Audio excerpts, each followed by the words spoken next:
Listo. ¿Se me escucha claro?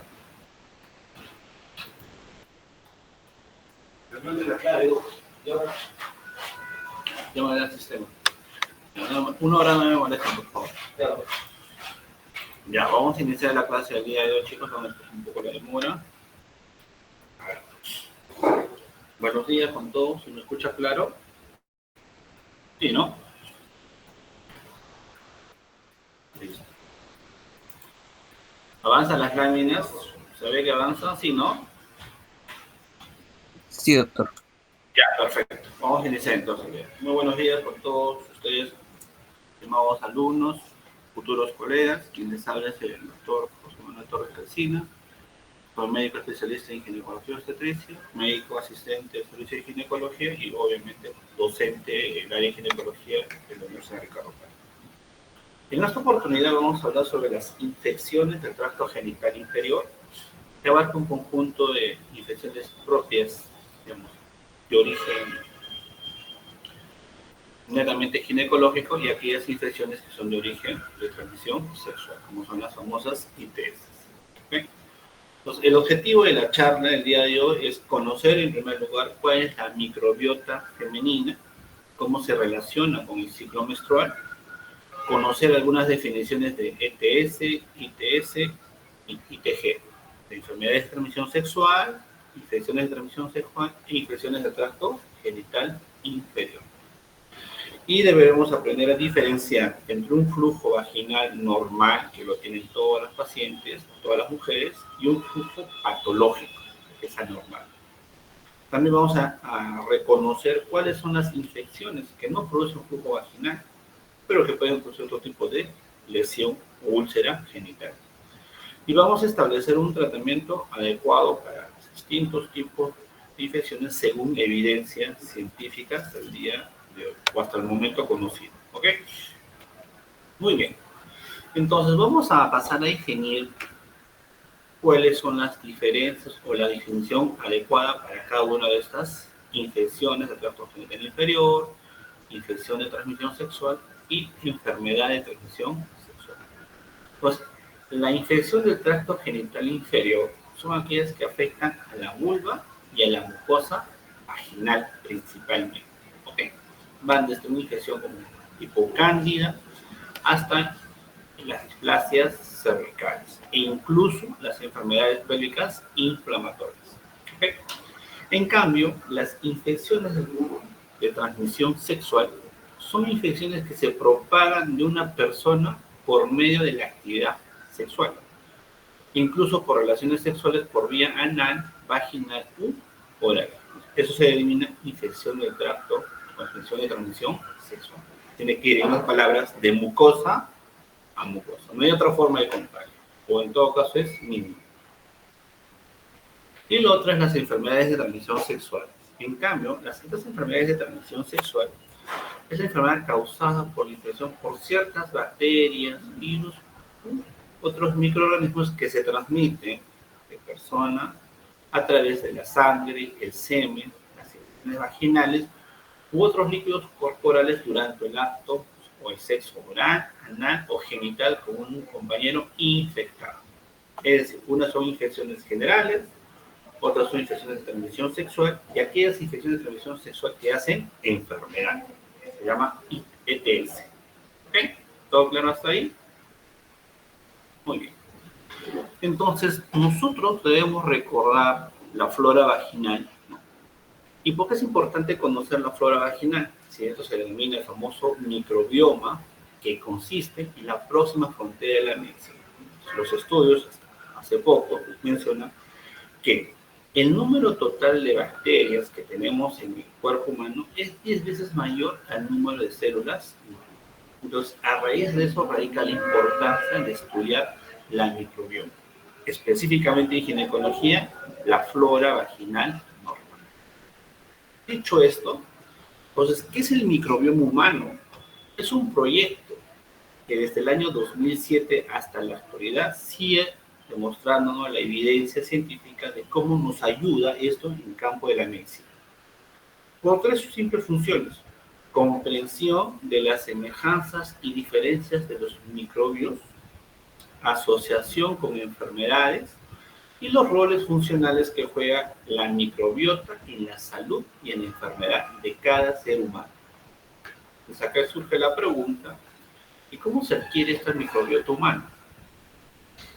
¿No?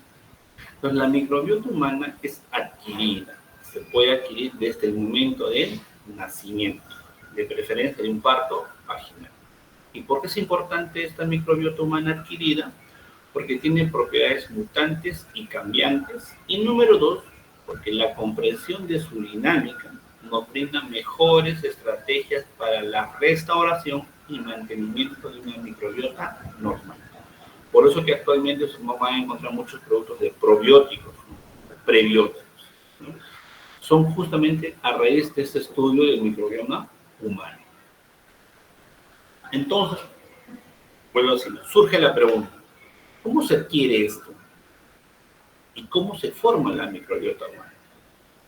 Entonces, la microbiota humana, deben recordar que a través del nacimiento, un nacimiento por parto vaginal, al pasar por el canal del parto, durante todo el periodo de parto, el recién nacido se va a exponer durante unas 12 a 15 horas. Tiene que haber ese tiempo mínimo de exposición para poder adquirir este microbioma. Otra forma de adquirirlo es mediante el inicio de la lactancia materna o la lactancia artificial. Por ejemplo, hay unos bebitos que nacen por cesárea, ¿no? Pues ya no están tan expuestos a lo que es la microbiota vaginal. Pero estos también adquieren una microbiota mediante la lactancia materna o la lactancia artificial. El contacto con el ambiente, el agua, la tierra, el piso, ya forma parte de su biota. Por eso que digamos, cada nacionalidad, que valga el término, tiene su propio microbiota. Por ejemplo, en el mismo Perú, ¿no? Hay gente pudiente y gente de bajos recursos que tiene diferentes microbiotas y por lo tanto tienen diferentes tipos de enfermedades por prevalencia. Y el otro es el desarrollo ecológico. ¿Y eso qué es? Es la interacción genética de un huésped con los microorganismos residentes. Entonces, ahí entra a tallar lo que es el factor del microbiota adquirido en el humano. Y por lo tanto, constituye el factor más importante que posee el tracto genital inferior femenino. ¿Ya? Si no palabras, la famosa flora vaginal. Entonces, a raíz de esto se hicieron muchos estudios que hasta el día de hoy coinciden en gran medida cómo es la evolución de esta microbiota vaginal. ¿Ya? Nos hemos hablado de la microbiota en el humano y ahora nos vamos a enfocar específicamente en la microbiota vaginal o a la flora vaginal normal. ¿Y cómo es esto? Hay un estudio publicado en el año 2021 que mencionaba, ¿no?, la colonización de gérmenes en el tracto urogenital de la mujer a lo largo de la vida, desde el momento del nacimiento hasta la vejez. Y como podemos ver en la imagen, vemos que los estudios de esta microbiota vaginal no difieren mucho de lo que se planteaba anteriormente en los años 2000, 2008, ¿no?, de lo que habitualmente conocemos en la literatura médica. El germen que mayormente prevalece a lo largo de la vida de la mujer, ¿qué cosas son? Los lactobacilos. Lo podemos ver, como vemos en la imagen, en los primeros años de vida, con mayor relevancia en la edad reproductiva y en poca relevancia en la edad post o en la menopausia. Si nos preguntase cuál es la concentración de mayor relevancia en los lactobacilos, que es en la mujer en edad reproductiva. Y este tiene un motivo, que más adelante lo vamos a ver. Entonces, los gérmenes más digamos, que se encuentran con mayor relación en la mujer, ¿cuáles son? Lactobacilos. Por lo tanto, lactobacilos va a ser prácticamente inherente a la mujer y va a estar a lo largo de su vida. Obviamente que esto va a depender de lo que son el ciclo menstrual. Otros gérmenes que podemos encontrar son los estreptococcus, Corynebacterium, Gardnerella, Mycoplasma, Staphylococcus. Todos se encuentran dentro del canal vaginal. Pero obviamente, si no hay un factor desencadenante, no van a generar enfermedad. ¿Ya? Muy bien. Incluso también tenemos gérmenes endógenos como la Cándida albicans que se encuentran en la mujer en edad reproductiva y en la mujer menopausia. Entonces, todos estos gérmenes coexisten en la flora vaginal normal. Obviamente, su concentración va a variar de dos factores, en la edad de la paciente y el efecto hormonal que tenga sobre el canal vaginal. ¿Okay? Dicho esto, entonces tenemos que hablar un poquito de qué son los lactobacilos. Los lactobacilos, chicos, son ¿qué cosa? Forma parte de la microbiota autóctona. Como hemos visto, prácticamente toda mujer que nace, desde el momento, ya tiene que gozar lactobacilos. Y en casos excepcionales, ¿qué cosa? Generan procesos patológicos. Entonces, el germen, el microorganismo, la bacteria que sabemos que nos ayuda a prevenir infecciones, ¿cuáles son? Lactobacilos. Por eso es que muchos productos salen con concentraciones de probióticos de lactobacilos. Pero en casos muy raros pueden generar ¿qué cosa? Enfermedad ginecológica. Y por lo tanto son considerados como bacterias grasas. ¿Qué son bacterias grasas? Son bacterias inocuas, que normalmente no generan ningún efecto sobre la salud. ¿Okay? Grasas, no se van a olvidar. Entonces cabe mencionar, según este artículo publicado en el año 2022, cómo es la concentración o el efecto de la microbiota vaginal según el ciclo menstrual. Pues como ustedes recordarán, en el ciclo menstrual tenemos fase proliferativa, fase secretora, ovulación. Entonces tenemos que reconocer que en la microbiota vaginal vamos a tener gérmenes de tipo permanente, como el caso del lactobacilo, gérmenes de tipo esporádica o transitoria, gérmenes de forma intermitente y obviamente los gérmenes patógenos. ¿Qué quiere decir esta imagen? Vamos a analizarla poco a poco. Ustedes recordarán que en la primera mitad del ciclo menstrual hay una liberación de GRNH de forma lenta. Por lo tanto, para estimular las gonadotrofinas, principalmente en la primera mitad del ciclo menstrual, la folículo estimulante. Es decir, folículo estimulante, nosotros doctores recordamos que es porque ¿qué va a generar qué cosa? En la selección, el reclutamiento y crecimiento folicular hasta la ovulación principal. Es un principal mecanismo. Reclutar, seleccionar y hacer que los folículos antrales empiecen a crecer. Y uno de ellos va a tomar la dominancia. Al hacer este mecanismo de selección, crecimiento folicular, se va a comenzar a liberar ¿qué cosa? Estrógenos. Estos estrógenos son los que realmente van a aumentar la concentración de cantidad de los lactobacilos. Analicemos la imagen.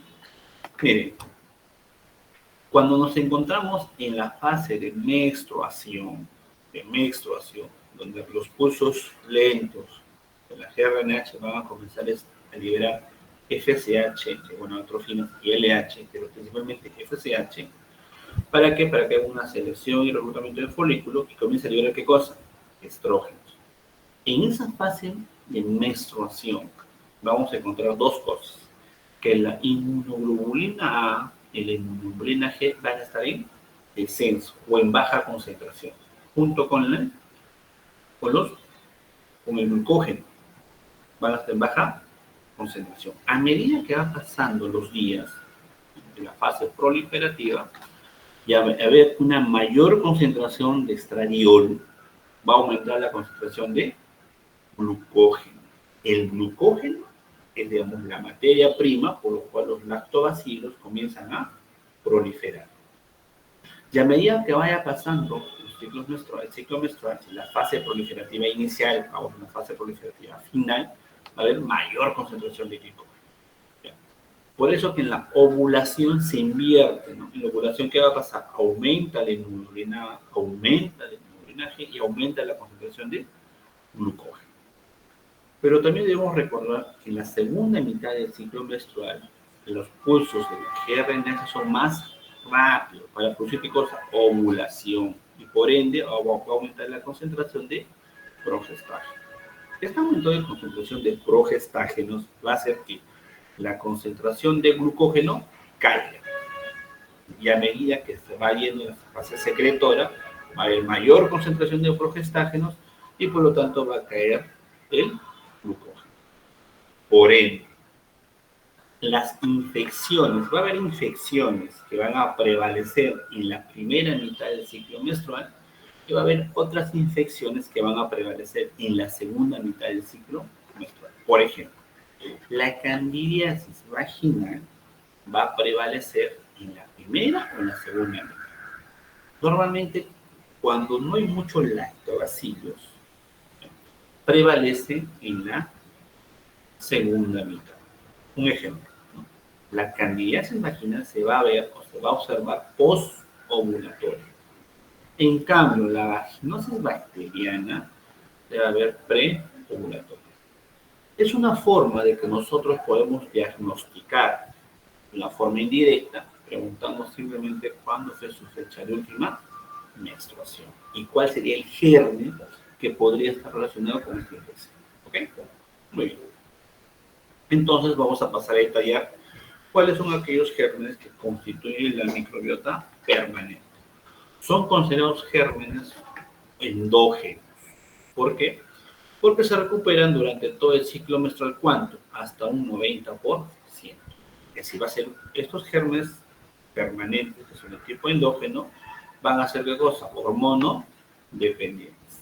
¿Cuáles son estos? Principalmente el lactobacillus, corinobacterium y la cándida. Son los que van a estar en relación directa para mantener, ¿qué cosa? La salud vaginal. ¿Quiénes? El lactobacillus o sus derivados. Entonces, el lactobacillus es el germen permanente de la microbiota vaginal que nos va a ayudar a preservar o mantener la salud vaginal. Eso ya está demostrado. Muy bien. ¿Y por qué es importante? Según este artículo de la revisión de la microbiota vaginal y su efecto o los derivados potenciales del lactobacillus mantienen la salud vaginal. ¿Qué dice? Según esta revisión, se tuvo como objetivo resaltar los efectos beneficiosos de los derivados de los lactobacillus, es decir, de aquellas moléculas con actividad superficial. Es decir, tienen una actividad antibiofílica, antioxidantes, son inhibidores de patógenos e inmunomoduladores en el desarrollo de medicinas para las infecciones vaginales. Cuidado que les pregunten en el examen. ¿Cuáles son los beneficios de los derivados de los lactobacilos? Son 4. Actividad antibiofílica, antioxidantes, inhibidores de patógenos e inmunomoduladoras de desarrollo de las medicinas para las infecciones vaginales. Muy bien. Listo. En cambio, la microbiota transitoria, que son gérmenes endógenos, solo aparecen en un momento del ciclo menstrual. Algunos microorganismos como el ureoplasma ureolítico es esporádica hasta un 48% y de forma permanente 17%. ¿Ya? Un ejemplo de una microbiota transitoria, el ureoplasma ureolítico. De microbiota intermitente, que va y viene, que también son gérmenes endógenos y se recuperan cíclicamente de acuerdo al ciclo menstrual. Tenemos 2 gérmenes representativos de una microbiota intermitente. La más importante y la que genera patología femenina es la Gardnerella vaginalis. Y el otro tenemos el estreptococo del grupo B o estreptococo agalactiae. ¿Ok? Ya tenemos gérmenes permanentes, gérmenes transitorios y gérmenes intermitentes. Y lo que nos interesa más, los gérmenes patógenos. Y entre la microbiota patógena de salud femenina tenemos 2 grupos. Aquellos que son de tipo exógeno, que se conocen como infecciones de transmisión sexual, y aquellos que son de tipo endógeno, que son las famosas infecciones vulvovaginales. Entonces ya está de más decirles que los que son exógenos, transmisión sexual de mucosa a mucosa, como la Neisseria gonorrea, la clamidia trachomatis o el treponema vaginal. En cambio, los que son endógenos, tenemos la Candida albicans, la Gardnerella vaginalis, anaerobios y Mycoplasma. Vamos a pasar a detallar cada una de ellas en un momento.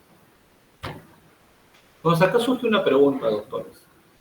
¿Qué mecanismos son los que regulan o qué mecanismos son los que alteran la microbiota vaginal? Entonces, los que regulan la microbiota vaginal son dos: la acidogénesis, es decir, la producción de ácido, y la producción de peróxido de hidrógeno. Entonces, ¿qué tipos de ácidos se deben producir a nivel vaginal? Principalmente el ácido láctico, butírico, succínico y acético. ¿Qué ácido? Principalmente láctico.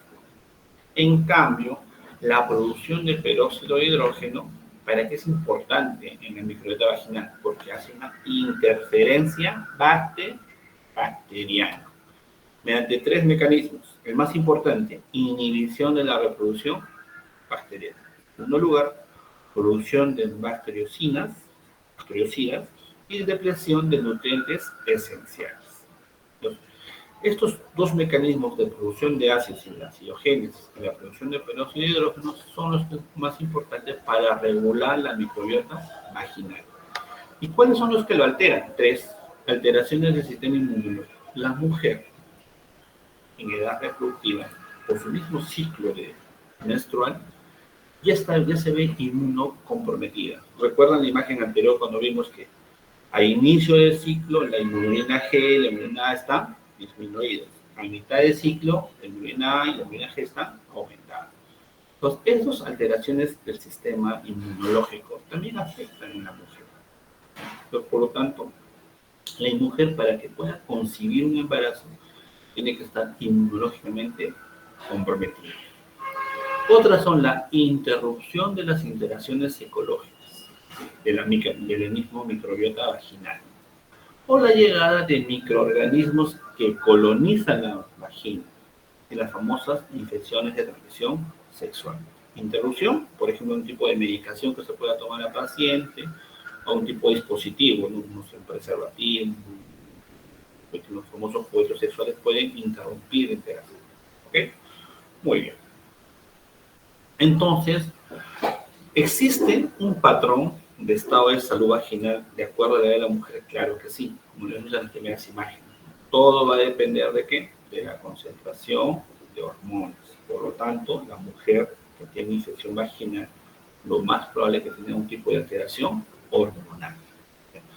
Y eso es importante conocer. Miren, cuando nosotros tenemos un nivel bajo de estrógenos, el pH de la vagina se vuelve alcalino, es decir, mayor o igual a 4.5. Lo óptimo es que sea un pH con tendencia a la acidez. Un alto nivel de estrógenos, el pH de la vagina es ácido. ¿Se recuerda cómo se controlaba? Mediante la acidogénesis y la producción de peróxido de hidrógeno. ¿Y esto cómo se influye en el ciclo menstrual? Miren, cuando hay una baja concentración de estrógenos en las mujeres, en las niñas prepúberes, ¿qué va a haber? Una flora polimicrobiana. En la mujer en edad adulta vamos a tener dos escenarios: aquella que está con regla y aquella que no está con regla, sino embarazada. Y luego vamos a tener el grupo de la mujer menopáusica, donde también su flora es polimicrobiana.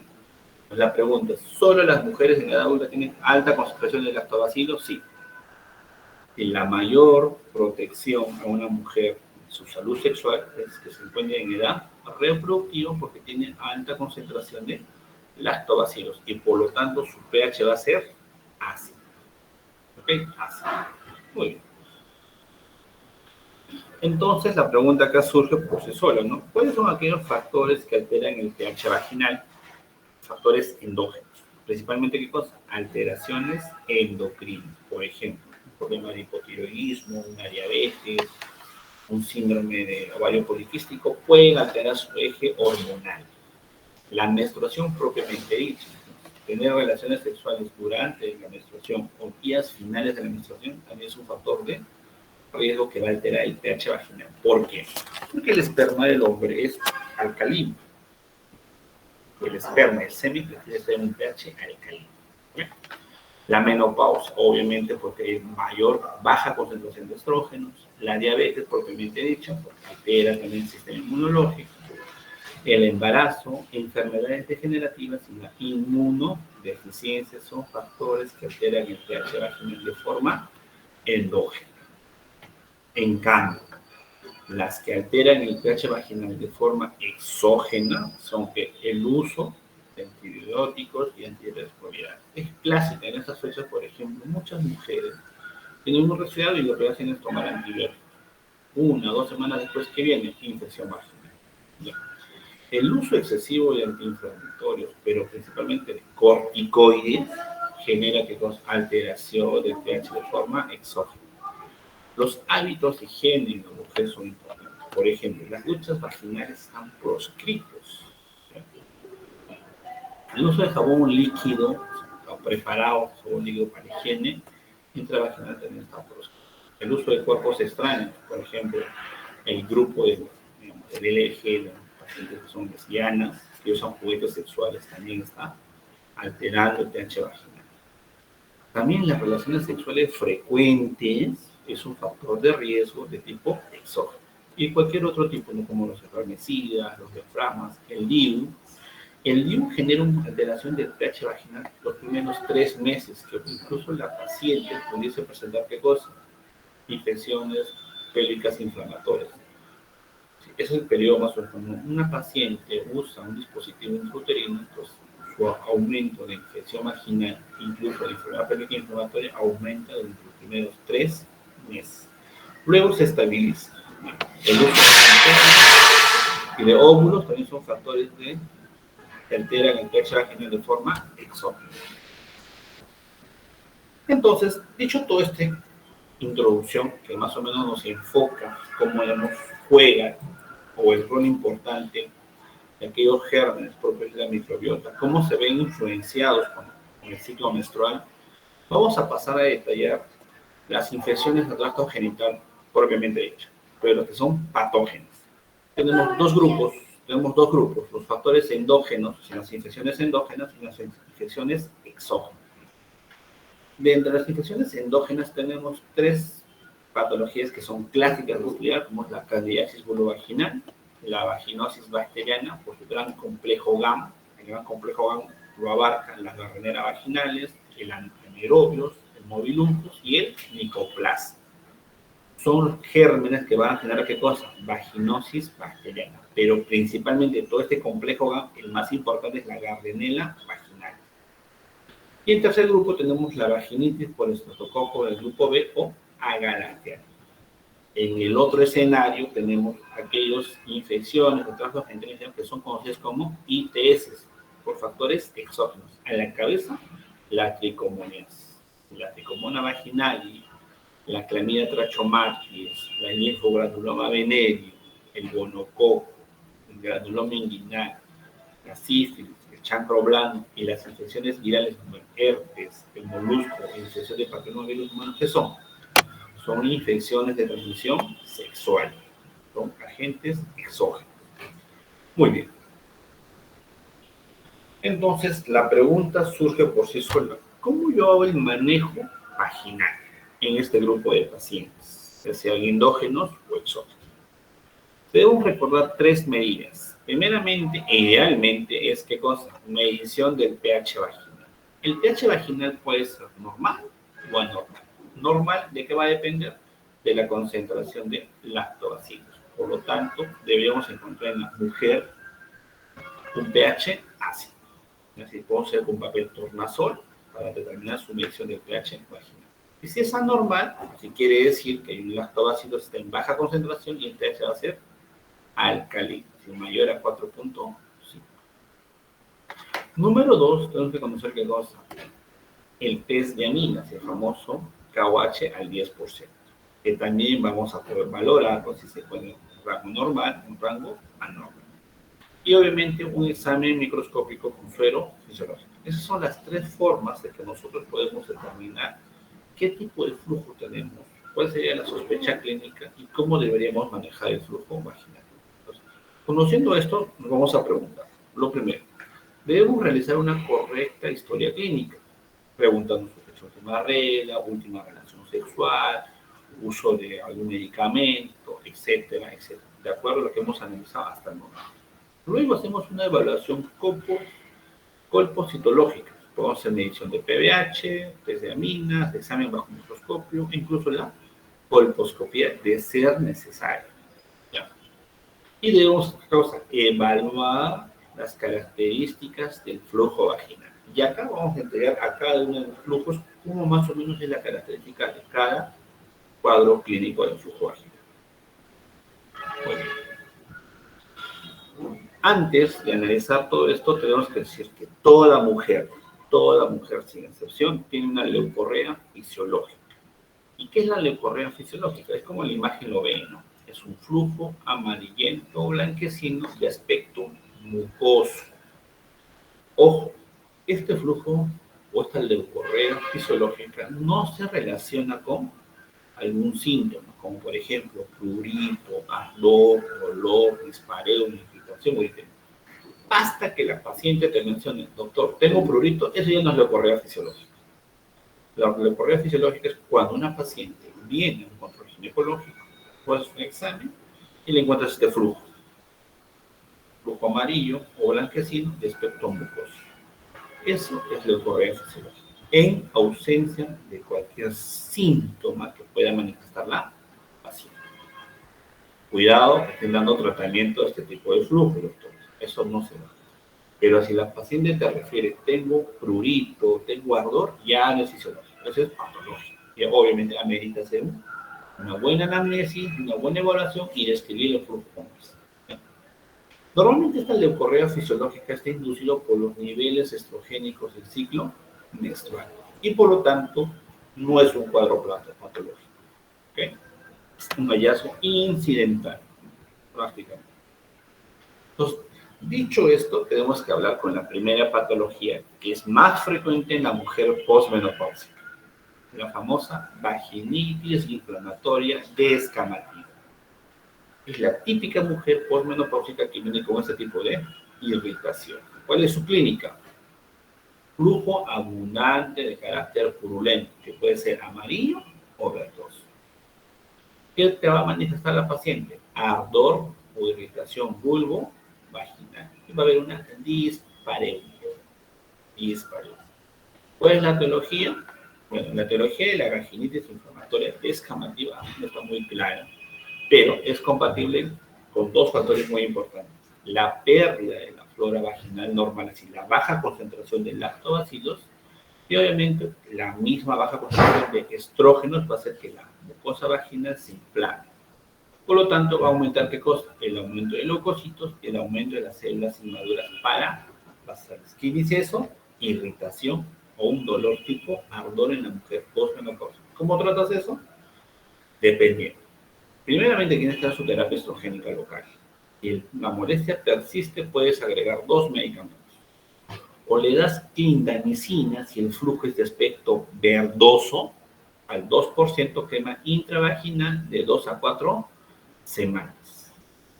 De 2 a 4 semanas. Pero si el flujo ocurrió en este aspecto amarillento, le das qué cosa? Es inflamatorio, por lo tanto, dejar hidrocortisona 1% crema intravaginal por 3 semanas. Repito. Una vaginitis inflamatoria descamativa en una mujer postmenopáusica tiene dos escenarios. Que el flujo sea purulento de aspecto amarillo, hidrocortisona. De aspecto verdoso, clindamicina. ¿Ok? Hay que conocer todo eso bien dentro de la patología de la vaginitis inflamatoria descamativa. Muy bien. Siguiente, entonces. En cambio, la vaginosis bacteriana, que es lo que ustedes conocen a detalle, tu clínica es clásica como la imagen, ¿no? Es un flujo blanco, homogéneo, de aspecto grisáceo, pero que tiene olor ¿a qué? A pescado.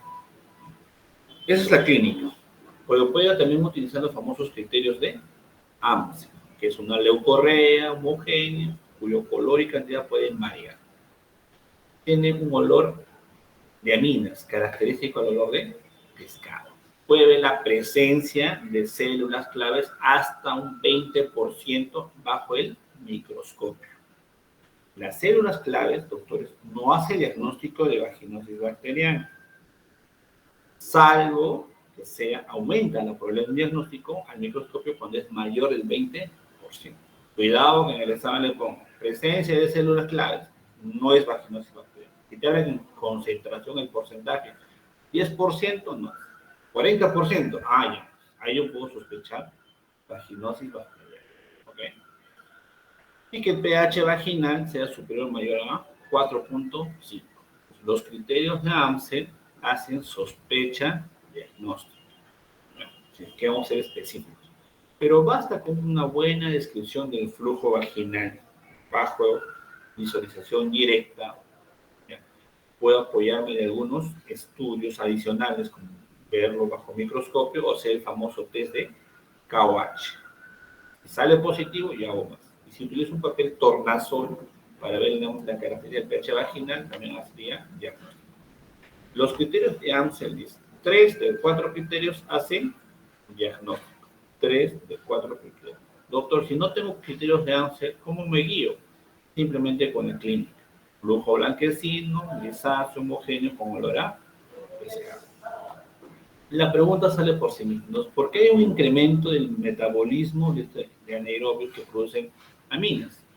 Justamente porque el pH vaginal es de tipo alcalino o con tendencia a la alcalinidad.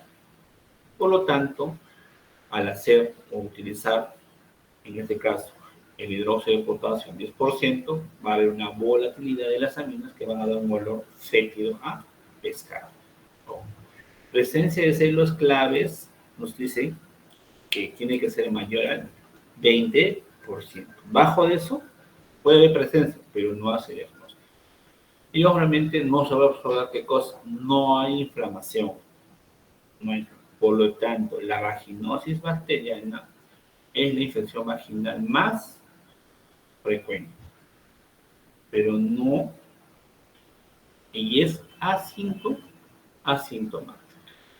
¿No? Asintomática. Doctor, ¿se puede parecer mucho a la vaginosis escamativa? Claro que sí, pero una cosa, este tipo de vaginosis bacteriana lo vamos a encontrar en mujeres en edad fértil. La vaginosis escamativa en mujeres postmenopáusicas. Claro. ¿Y cómo es el tratamiento de esto? Puedes darlo de dos formas, de forma local o de forma sistémica. Local, metronidazol, 500 miligramos, vía oral, cada 12 horas por 7 días, o clindamicina, oral, cada 12 horas por 7 días. Cualquiera de las dos es válido. ¿Okay? O tratamiento local, metronidazol, 500 vaginal, cada noche por 7 días, o clindamicina, 100 miligramos vaginal, cada noche por 3 días. Muy bien. No hay más que hablemos de eso. Ahora, tenemos lo que es clásico y común, la famosa candidiasis vulvovaginal, o simplemente candidiasis vaginal. Y tenemos de dos tipos, la no complicada y la complicada. Pero, ¿cuál es la característica de la vaginosis o la candidiasis vaginal? Miren la imagen. En la imagen vamos a ver qué cosa, un flujo grumoso, como leche cortada, como yogur cortado. Y va a ver qué cosa, esta candidiasis de las tres clásicas, esta es la que da más síntomas. ¿Por qué? Porque la paciente va a tener, ¿qué cosa? Un prurito intenso, tanto vaginal como vulvar. Puede haber eritema y edema vulvar por el mismo picazón. Incluso es tanto el prurito que la paciente se puede autolesionar, puede formar, ¿qué cosa? Ulceraciones. ¿Ok? Ulceraciones. ¿Ya? Y acá es, ¿cuál sería lo que hace que esto prolifere de forma? Esa lámina de la mama ya está allá, sí. Ya lo más llevo más. ¿Qué son los que aumentan la candidiasis vulvovaginal? La proliferación, el aumento de estrógenos. El aumento de estrógenos, como dijimos, ¿no? ¿Dónde más probabilidad que pueda a finales de la fase secretora aumenta la concentración de candidiasis? Al inicio, como hay baja concentración, va a aumentar la concentración de estrógenos, se va a volver mucho más intensa. La disminución de la inmunidad, por ejemplo, pacientes diabéticos, mujeres diabéticas van a hacer con mucha frecuencia, ¿qué cosa? Candidiasis. La disbiosis vaginal, cuando se altera la concentración de términos. Y obviamente esta candidiasis vaginal que va a proliferar con mayor frecuencia en pH con tendencia en la mayor a la acidez, menor a 4.5. ¿Cómo yo podría hacer, digamos, un diagnóstico o una prueba complementaria? Basta para el diagnóstico de una candidiasis ver la presencia, lo que vemos en la imagen. Suficiente. Pero si quisiéramos, no hay una imagen tan clara y la paciente de repente ha utilizado un tipo de medicación casero o se ha automedicado, podríamos hacer qué cosa, una evaluación bajo examen en fresco, con suero fisiológico o con KO-H. Miren, el suero fisiológico se van a visualizar qué cosa, esporas o hifas hasta un 50%, si es sensible la prueba. En cambio, con KOH se visualizan levaduras en fase de esporas e hifas hasta un 70%. ¿Ok? En cambio, la tinción de Gram se van a visualizar esporas hasta un 65%. El pH se suele variar con respecto al pH normal, de 4 a 4.5. Y el cultivo vaginal solo está indicado cuando la paciente tiene refractaria al tratamiento. Si a un tratamiento no responde, podríamos hacer un cultivo de esta secreción de ser necesario. ¿Ok? ¿Por qué? Porque tenemos que determinar qué tipo de cándida está involucrada. La cándida más frecuente, ¿cuál es? La cándida albicans. La cándida albicans se relaciona principalmente con candidiasis no complicada. En cambio, la cándida no albicans, como la cándida tropical, subtropical, clavata o crusei, se relaciona con 20% de los casos, pero preferentemente se relaciona con candidiasis complicada. ¿Okay? Entonces, dicho esto, doctores, se realizó un estudio molecular en el año 2012 para identificar cuáles serían los gérmenes más involucrados en estos y cómo deberíamos manejarlos. Acá tenemos más o menos 4 tipos de variantes: la Candida albicans, imagen A; la Candida krusei, imagen B; la Candida glabrata, ¿ya?, y la Candida tropicalis. ¿Cómo es la concentración de esto? Entonces, la candidiasis vulvovaginal se va a dividir o se va a clasificar en complicada y no complicada. La no complicada se define como aquella infección candidiásica esporádica menor o igual a 3 episodios por año. Si tiene 3 episodios más 1, ya es complicada y recurrente. Ojo, sus síntomas de la no complicada son síntomas leves a moderados.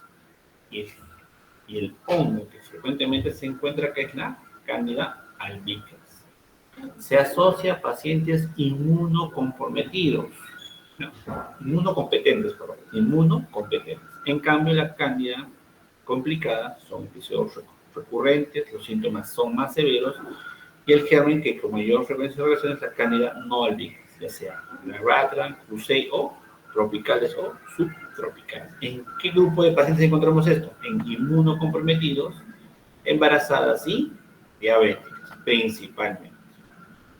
Entonces, acá surge la pregunta: ¿cómo es el tratamiento de las pacientes con candidiasis vulvovaginal no complicada? En casos sintomáticos de la candidiasis vaginal no complicada, tenemos el siguiente esquema: vía sistémica y vía local. La vía sistémica, pues, se van a revisar la PUDRI o muchos artículos de investigación lo ponen como gold estándar para el tratamiento, fluconazol en dosis única. ¿Cuánto? 150 miligramos vía oral, dosis única. Otros estudios ponen Iberger de 300 miligramos oral cada 12 horas por un día, o el itraconazol de 200 miligramos oral cada 12 por un día. Vía sistémica o local, clotrimazol al 1% vaginal cada noche por 7 días. ¿Se puede usar en embarazadas? Sí, a partir de la semana 14 en adelante. Recuerden que los azoles son teratogénicos en mujeres embarazadas, pero a partir de la semana 14 en adelante, en el segundo trimestre, se podría usar con seguridad. O su variante, si es una paciente que, doctor, tengo una paciente que tiene menos de 14 semanas y le encuentro candidiasis vulvovaginal, tenemos que valorar riesgo-beneficio.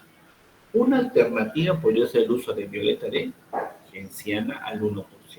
¿Okay? En cambio, si fuese una candidiasis no complicada por glabrata o crusei, el tratamiento puede ser, si en caso de glabrata, con ácido bórico, 600 miligramos diarios durante 14 días, y si es crusei, clotrimazol o miconazol vaginal durante 14 días. Ojo, si encontramos una candidiasis vulvovaginal complicada, el tratamiento se debe realizar hasta 6 meses. Según por definición, si es recurrente, más de 3 episodios, si hay un cultivo de secreción vaginal, sale Piragata, Crusei o Tropicalis, el tratamiento automático es hasta 6 meses. 6 meses. ¿Con qué damos? El esquema que tenemos acá, sistémico y local. Sistémico, fluconazol, 150 cada 72 horas por 3 dosis y luego mantenimiento una vez por semana. ¿Hasta cuánto tiempo? 6 meses. Itraconazol de 400 oral cada mes por 6 meses. O local, clotrimazol al 1% vaginal por 14 días y luego mantenimiento una vez por semana hasta 6 meses. Puede usar también nistatina de 100.000 unidades internacionales vaginales cada noche por 14 veces y luego una vez al mes hasta 6 meses. Clavratri y Crusei se respeta lo mismo, pero se complementa hasta 6 meses una vez por semana. Otro de los cuadros de infección vaginal tenemos la tricomoniasis. La tricomoniasis, doctores, como ustedes ven en la imagen, es un exudado purulento espumeante, como dicen, ¿no? Como cerveza, con mal olor, de color amarillo verdoso. Acá se involucra la tricomona vaginal. Esta simulación espumeante es porque el parásito, ¿qué está haciendo? Está haciendo un movimiento flagelar. Recuerden que el protozoo es un parásito, es un movimiento flagelar. Por eso vamos a ver qué cosa. Al momento de introducirse en la mucosa cervical, hace ese movimiento flagela y por lo tanto es un tipo espumeante. Y otro es que ese mismo ingreso hacia la mucosa vaginal, esos puntos rojos que vemos en cuello inframucosa o una cervicitis maculosa, es porque el protozoario está ingresando y está haciendo una pequeña inflamación. Pues todo eso es prácticamente por el movimiento flagelar del parásito. Después tenemos este flujo, este exudado purulento, espumeante, con olor tétrico. Va a ese eritema con prurito y ardor vulvovaginal, que es justamente por el movimiento. Y siempre se va a relacionar clínicamente a una dispareunia o disurgia. ¿Qué es lo que exacerba el cuadro? Un pH alcalino. Por eso, normalmente, este tipo de infecciones son por transmisión sexual. Luego, una relación sexual presenta este cuadro clínico. ¿El test de aminas puede salir positivo? Sí. Recuerde que el test de camino o KOH no es exclusivo de ninguna infección vaginal, que quede claro, salvo si cumple ciertos criterios. Por ejemplo, en caso de la vaginosis dijimos 20%. Doctor, en la tricomoniasis puede decir test de aminas positivo. ¿Es positivo? Sí puede estar positivo, pero no hace diagnóstico. Tienes que ver todo el cuadro clínico. Y si realizamos una colposcopia, esta paciente vamos a ver la famosa cervicitis maculosa o cervicitis o fresa o inframbuesa. ¿Ya? ¿Y cómo es el tratamiento? La tricomoniasis, al ser una ITS, el tratamiento es para todos los contactos sexuales. Similar a la vaginosis, podemos usar metronidazol, 2 gramos, dosis única. En estas puede ser monodosis. En la vaginosis es horario por 7 días. O en tricomoniasis, 500 miligramos cada 12 horas por 7 días. O su imidazol, 2 gramos, oral dosis única, o 500 miligramos cada 12 horas por 5 días. No se olviden para el momento del examen. Muy bien. Luego tenemos aquellas otras infecciones de ITS que generan, ¿qué cosa? Un exudado purulento que proviene ¿de dónde? De endocervix. Este exudado purulento no es característico, pero si viene dentro del cuello, si sale del cuello, pues se llama exudado purulento que proviene del endocervix. Todas se diagnostican con cultivo de situación. Si yo veo un exudado así como en la imagen, tengo que hacer un cultivo de exudado vaginal. Así de simple. No es regla, pero sí.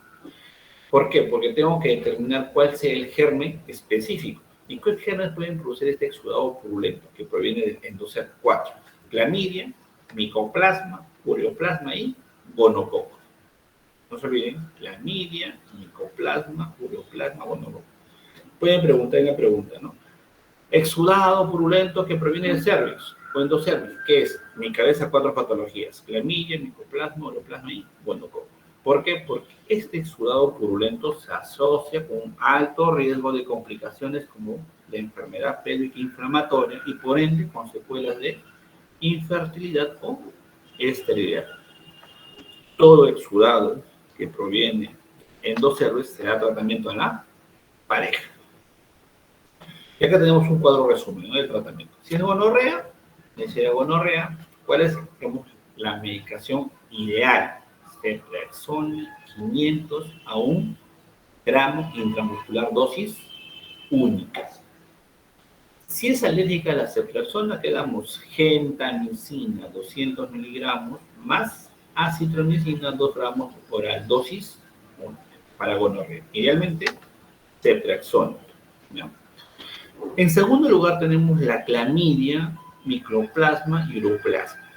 El tratamiento gold estándar, ¿cuál es? Doxiciclina 100 miligramos oral cada 12 horas o 200 miligramos oral cada 24 horas por 7 días. Alternativa a la doxiciclina: acitromicina 1 gramo oral, dosis única.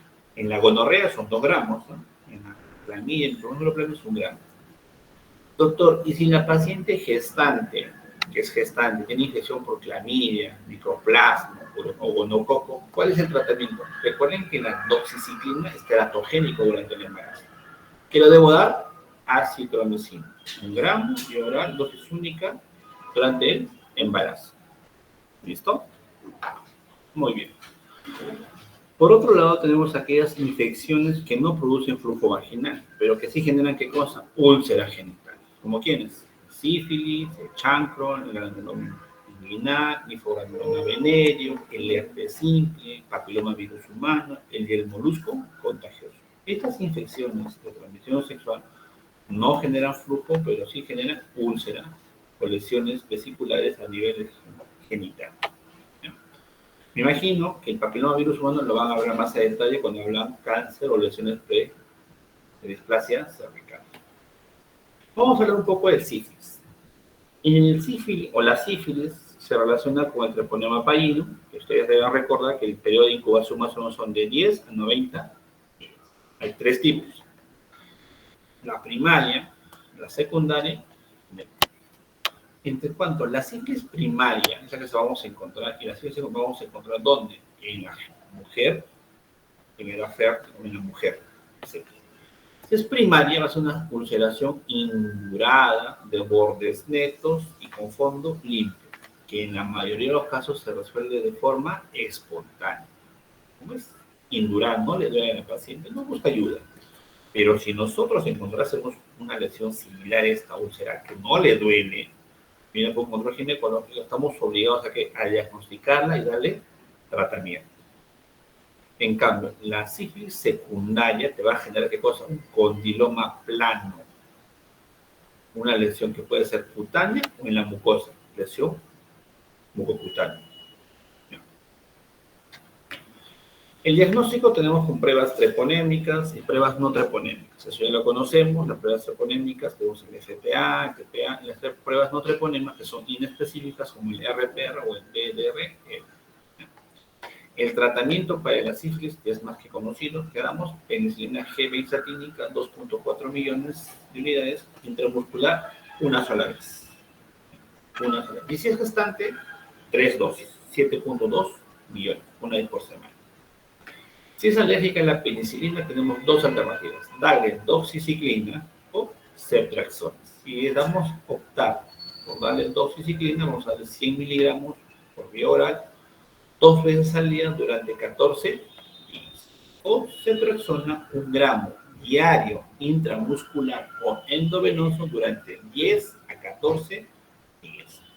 ¿Y cómo se hace el seguimiento? Mediante un examen clínico y pruebas serológicas no treponémicas. A los 6 meses, 12 meses y 24 meses para ver el número de diluciones. ¿Ok? Muy bien.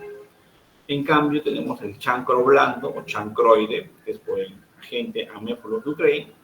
Esta, a diferencia de la sífilis, tiene un periodo de incubación muy corto, de 3 a 5 días. Si uno tiene una relación sexual con una mujer en una semana, por ejemplo, un fin de semana, el martes, miércoles, tipo de ulceraciones múltiples, necróticas, muy dolorosas, con fondo oscuro, lo más probable es que sea una ITS de tipo chancroide. Entonces, el chancro es muy doloroso. ¿Y el tratamiento qué es? Acitromicina, 1 gramo oral, dosis única. Y se acabó el problema. También tenemos la famosa donovanosis o granuloma inguinal. Son úlceras papulares muy dolorosas que confluyen en una úlcera, ¿no? Úlceras papulares. ¿Okay? Pueden producir ¿qué cosa? Linfedema. El diagnóstico histológico, se hace una biopsia y se manda al patólogo. ¿Qué nos va a decir? ¿Qué nos va a indicar el patólogo? Nos debe mencionar los famosos corpúsculos de Donovan. Por lo tanto, donovanosis o granuloma inguinal. Preguntan, paciente con linfedema a nivel genital, con lesiones muy dolorosas. ¿Qué es? Donovanosis. ¿Cuál es el tratamiento? Doxiciclina. 100 miligramos bioral cada 12 horas por 3 semanas. Doctores, no se olviden, los días es importante cuando encontremos una lesión ulcerada en genitales. ¿Cuántos días debemos darle tratamiento? ¿Okay? Cuidado que en el examen les pregunten, ¿tratamiento de granuloma por cuántos días? Tantos días.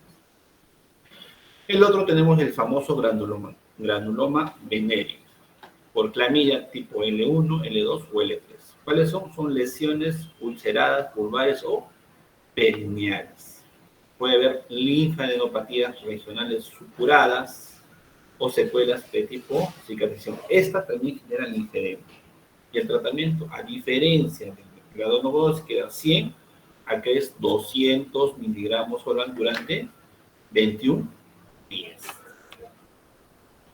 Luego tenemos el herpes genital. El herpes genital de repente son las vesículas dolorosas que ulceran y curan solas en 7 a 18 días.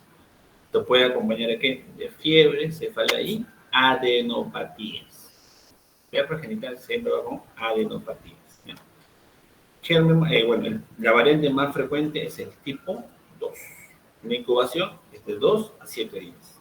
Si uno sale un fin de semana y el otro próximo viernes no puede salir, ¿qué tiene? Herpes genital. ¿Ok? Clínica. Prima infección, son vesículas muy dolorosas. Si es latente, quedan los ganglios del plexo sacro, donde se localizan los gérmenes, bueno, el herpes genital en el plexo sacro. Su reactivación puede dar vesículas dolorosas que ulceran y se curan solas. Tratamiento sintomático. Esto no se cura. ¿Por qué? Porque pueden permanecer latentes, ¿dónde? En los ganglios del plexo sacro. Tratamiento sintomático con aciclovir, 400 miligramos oral cada 8 horas por 7 a 10 días. Luego tenemos la famosa papilomatosis genital. Esta papilomatosis genital es la más frecuente de todas las ITS. Más frecuente. Es la que se relaciona con ¿qué? Con verrugas anogenitales y con displasia y o cáncer de cuello uterino.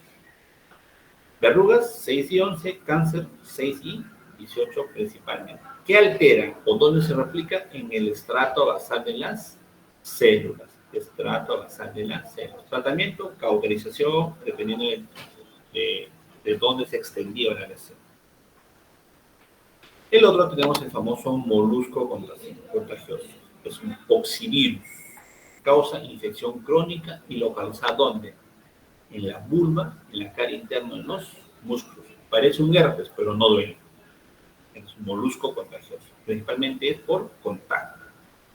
Molusco contagioso. Son lesiones papulares de aspecto rosado con umbilicación central. Tratamiento, crioterapia, curetaje o cauterización eléctrica. Cualquiera es malo. Okay, cualquiera es malo. Es decir, para el molusco contagioso tenemos que dar antibióticos o antirretrovirales. No, es cauterización. ¿Pueden resolverse de forma espontánea? Sí, pero un 10 al 15%. Acá les dejo un cuadro resumen para que lo puedan repasar con el momento del examen. No lo vuelvo a repetir. Cuidado, que las pruebas de KOH no hacen diagnóstico. pero nos orienta hacia el diagnóstico.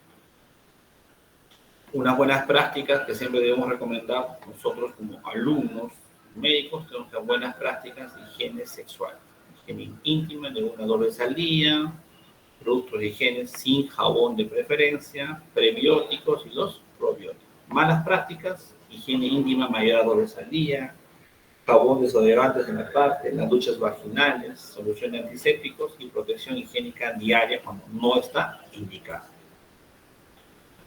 Muy bien, chicos, esto sería la clase del día de hoy de infecciones de transmisión, infecciones de tracto genital inferior. ¿Preguntas, dudas que tengan?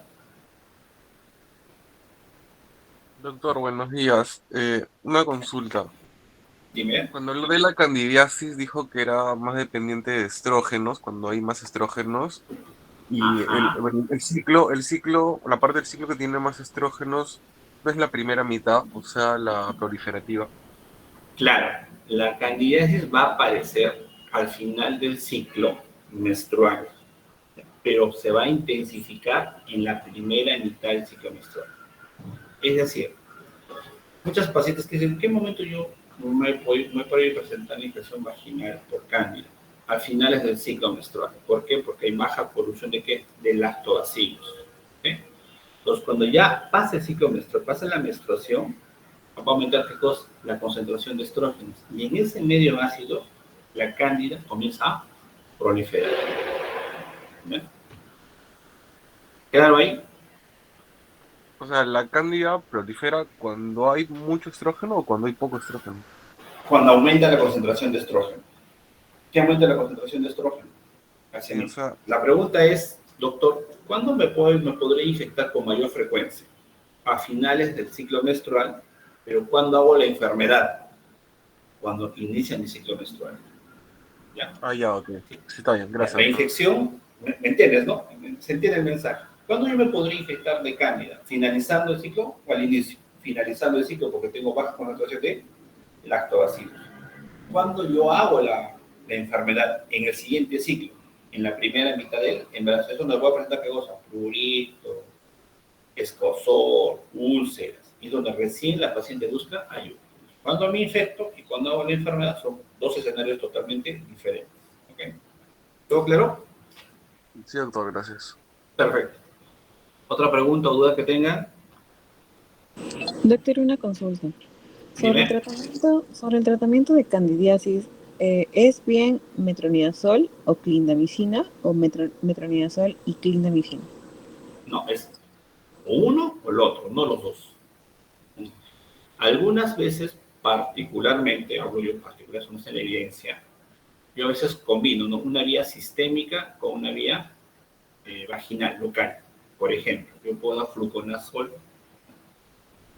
semanal, cuando es candidiasis recurrente y complicada, fluconazol semanal por 6 meses y, por ejemplo, clotrimazol o butoconazol vía vaginal también por 1 vez por semana por 6 meses.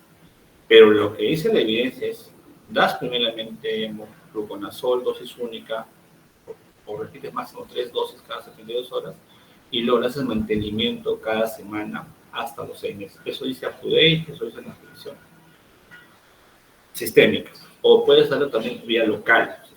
O es sistémica o es local. Y local puedes dar clotrimazol para dar el tratamiento 1 vez por semana hasta los 6 meses. Así es, no lo puedes combinar. Ok, gracias. ¿Listo? ¿Todo claro? Listo, listo. Dime.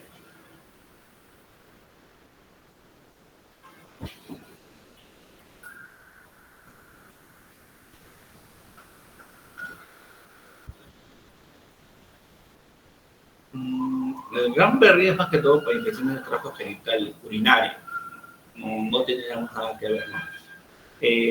La evidencia nos dice que el tratamiento es con azol, ¿no? Hay estudios que apoyan el uso de prebióticos o probióticos, que sí se puede usar, ¿no? ¿En qué casos yo utilizaría? Por ejemplo, una paciente diabética, ¿no?, que no controla su glucosa, pese al tratamiento, ¿yo podría dar un suplemento como esto con probióticos? Claro que sí, sí se podría dar. Pero una paciente que no es diabética, que su sistema inmunológico no está inmunocomprometido, solamente es inmunocompetente, pues ahí no le daría. ¿No? La evidencia no nos ayuda o no respalda el uso de prebióticos. Para que comercialmente las farmacéuticas digan, sí, hay que darlo, eso ya se lo deja a cada criterio. Pero de forma preventiva, uno podría usarlo, sí, lo podría usar de forma preventiva. La pregunta es, ¿cuánto tiempo? Eso no dice la evidencia, no dice que usa 2 meses, 3 meses un probiótico y te va a curar. Lo que sí dice la evidencia es que nosotros podemos, con el tratamiento médico establecido, apoyarnos en el uso de pre o probióticos. Por ejemplo, una paciente que sufre de tuberculosis, que tiene infección vaginal, ahí sí ayudaría, ¿no? Pero así como protocolo de asociarlo directamente a una paciente que no tiene un factor de riesgo de morbilidad, la evidencia no lo respalda y yo no lo comparto particularmente. Pero sí en pacientes que tengan una comorbilidad asociada, VIH, diabetes, tuberculosis, o que están inmunocomprometidos. Los inmunocomprometidos sí podría asociarlo con prebiótico, un probiótico. Y de forma preventiva podría usarlo para prevenir una infección. Sí, también lo puedes usar. Si me dices cuánto tiempo, no. Pero asociarlo, estoy con infección, me dan tratamiento médico, yo quiero asociar un prebiótico, un probiótico, eso no está recomendado. No encontré evidencia que diga lo contrario. Dice que usamos metronidazol y usamos un probiótico, eso no es. Pero como factor preventivo, antes que tenga la infección, puedo usar un prebiótico, sí. ¿Por cuánto tiempo? La evidencia no dice cuánto tiempo. ¿Cuál es la recomendación? 3 meses, por lo menos, antes de presentar el episodio de la infección. ¿En qué pacientes yo podría asociarlo para mejorar el tratamiento? En pacientes inmunocomprometidos. Tengo infección, soy diabético, sé que el tratamiento hace 6 meses. Ya, no sé si en esos 6 meses va a poder controlar la paciente la glucosa. Entonces, en esas pacientes sí podría asociarlo con probióticos. Pero una mujer sana que no esté inmunocomprometida, solamente esté inmunocompetente, en ella no está recomendado. ¿Todo claro ahí? Listo. ¿Alguna otra pregunta o duda que tengan, chicos, chicas?